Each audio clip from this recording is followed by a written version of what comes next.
بسم اللہ الرحمن الرحیم۔ اسلام کا ابتدائی زمانہ۔ یہ وہ دور تھا جب صرف چند لوگ ہی ایمان لائے تھے اور ان مسلمانوں کی حالت بہت کمزور تھی۔ کافروں کے خوف سے یہ لوگ چھپ چھپ کر نمازیں پڑھتے اور اگر کافروں کو کسی کے مسلمان ہونے کی خبر ہو جاتی تو وہ اس پر ظلم کی انتہا کر دیتے۔ ایسے میں ایک ایسے شخص ایمان لے آئے جن کے ایمان لانے کے لیے نبی اکرم صلی اللہ علیہ وآلہ وسلم نے خود دعا مانگی تھی۔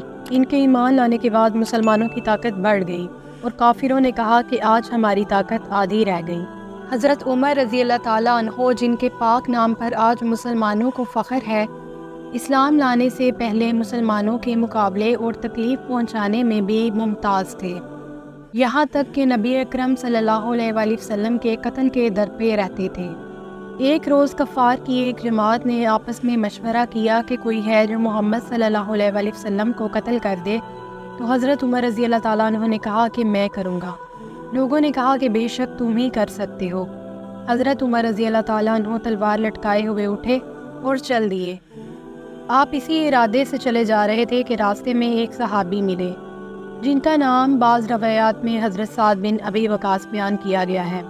انہوں نے پوچھا کہ عمر کہاں جا رہے ہو؟ کہنے لگے کہ محمد صلی اللہ علیہ وآلہ وسلم کو قتل کرنے۔ حضرت سعد نے کہا کہ بنو ہاشم اور بنو زہرہ وغیرہ سے کیسے نمٹو گے، وہ تم کو بدلے میں قتل کر دیں گے۔ اس جواب پر حضرت عمر بگڑ گئے اور کہنے لگے کہ معلوم ہوتا ہے کہ تو بھی بے دین یعنی مسلمان ہو گیا ہے، لاؤ پہلے تمہیں قتل کر دو۔ یہ کہہ کر تلوار سنبھال لی۔ حضرت سعد نے بھی یہ کہا کہ ہاں میں مسلمان ہو گیا ہوں اور تلوار سنبھالی۔ دونوں طرف سے تلوار چلنے لگی کہ حضرت سعد نے فرمایا کہ پہلے اپنے گھر کی تو خبر لے، تیری بہن اور بہنوئی دونوں مسلمان ہو چکے ہیں۔ یہ سن کر حضرت عمر رضی اللہ تعالیٰ عنہ جلال میں آ گئے اور اپنی بہن کے گھر کا رخ کیا۔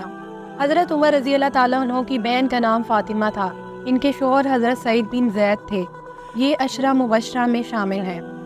بہن کے دروازے پر پہنچ کر آپ نے دستک دی، اندر سے پوچھا گیا کہ کون ہے؟ آپ نے اپنا نام بتایا تو اندر ایک دم خاموشی چھا گئی۔ اندر اس وقت حضرت خباب بن ارت انہیں قرآن پاک پڑھا رہے تھے۔ انہوں نے فوراً قرآن کے اوراق چھپا دیے۔ حضرت فاطمہ رضی اللہ تعالیٰ عنہ نے اٹھ کر دروازہ کھولا۔ حضرت عمر فوراً بولے، اے اپنی جان کی دشمن، میں نے سنا ہے کہ تو بے دین ہو گئی ہے۔ ساتھ ہی انہوں نے انہیں مارا، ان کے جسم سے خون بہنے لگا۔ خون کو دیکھ کر بولی، عمر تم کچھ بھی کر لو، میں مسلمان ہو چکی ہوں۔ جب حضرت عمر انہیں مار کر تھک گئے اور غصہ کچھ ٹھنڈا ہو گیا تو پوچھا کہ تم لوگ ابھی کیا پڑھ رہے تھے، مجھے دکھاؤ۔ حضرت فاطمہ بولی، یہ کتاب تمہارے ہاتھ میں ہرگز نہیں دی جا سکتی، اس لیے کہ تم ناپاک ہو، پہلے غسل کر لو پھر دکھائی جا سکتی ہے۔ آخر حضرت عمر نے پہلے غسل کیا، پھر قرآن مجید کے اوراق دیکھے۔ جیسے ہی ان کی نظر بسم اللہ الرحمن الرحیم پر پڑی، ان پر ہیبت طاری ہو گئی۔ آگے سورۃ طٰہٰ تھی، اس کی ابتدائی آیات پڑھ کر تو ان کی حالت غیر ہو گئی۔ کہنے لگے کہ اچھا مجھے بھی محمد صلی اللہ علیہ وآلہ وسلم کی خدمت میں لے چلو۔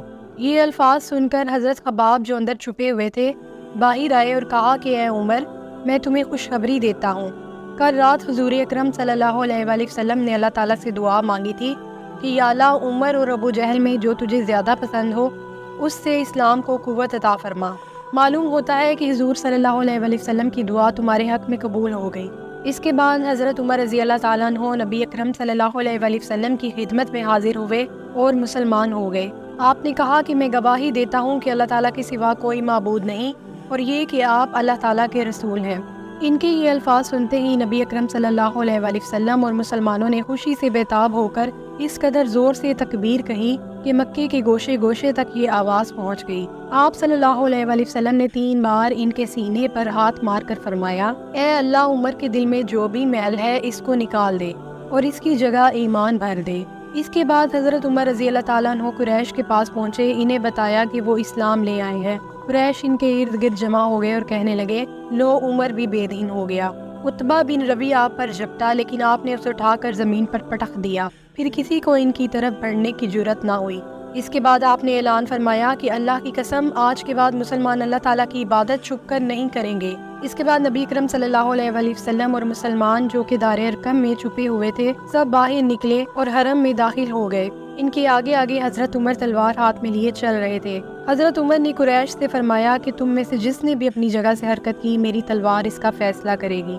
اس کے بعد رسول اللہ صلی اللہ علیہ وسلم اور تمام مسلمانوں نے کعبے کا طواف شروع کیا۔ اس سے پہلے مسلمان چھپ کر عبادت کیا کرتے تھے اور وہ کعبے کا طواف بھی نہیں کر سکتے تھے۔ حضرت عبداللہ ابن مسعود فرماتے ہیں کہ حضرت عمر رضی اللہ تعالیٰ عنہ کا اسلام لانا مسلمانوں کی فتح تھی۔